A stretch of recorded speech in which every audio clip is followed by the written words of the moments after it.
कहले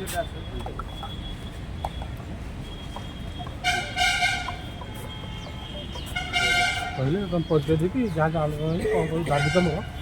कह परिचय दी। नमस्कार मु श्रीरामचंद्र आचार्य ऑल ओडिशा 108 आंबुलांस कर्मचारी महासंघर संपादक। कौन कह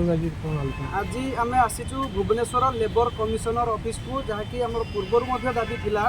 जे आम 12 घंटार अधिक काम करूँ किंतु 8 घंटार सर्वनिम्न मजूरी प्रदान करा जाउची ताहा पुणी चिकित्सा हेल्थ केयर लिमिटेड कंपनी द्वारा जोटा कि इमरजेंसी संस्था सरकार निजे हैंडल करने कथा ताकू समर्पित कर देइछंती गोटे ठेका संस्था को से आमको ठकी आसवा सहित आम जीवन हानि उपरे से कारण साजिची जहाँकि 12 घंटार अधिक कार्य कर अत्यधिक परिश्रम हेतु आमर प्रत्येक ड्राइवर ईएमटी और वाटरमैन मैंने रोगाक्रांत होती रास्तार ऑन ड्यूटी दुर्घटना एवं यही मृत्युवरण करुँच लेबर कमिशनर चुप एनएचएम चुप आपको आम विरोध करी आज प्राय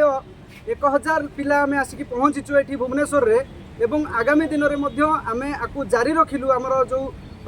निष्पत्ति जदि न शुणेले से 3 दिन समय नहीं जदि न शुणेले आम आपर ड्यूटी ऑफ ड्यूटी पिला माने आसबू रोगी सेवार व्याघात न देकी एठी धारणा देबू एवं लेबर कमिशनर को देखदेबू आम यूनिट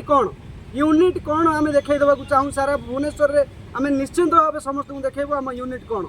ଆପଣ 12 ଘଣ୍ଟାରୁ ଅଧିକ ଡ୍ୟୁଟି କରୁଛନ୍ତି 8 ଘଣ୍ଟା ଦରମା ଅଛି ଆଉ 4-5 ଘଣ୍ଟା ଦରମା କି ଖାଇଯିବ आज को 11 वर्ष हो गलानी यही चिकित्सा हेल्थ केयर लिमिटेड 2 थर टेंडर नहीं सारानी किंतु से 8 घंटार पैसा देकी 12 घंटार अधिक काम कराऊँगी ताहा पुणी सरकार देखुंत ए लेबर कमिशनर देखुंत ए लेबर मानक केमी न्याय देव सेटा शुणा जाऊनी सेठी कह जाऊँ आम डिस्कसन करूँ ये जो 4 घंटार पैसा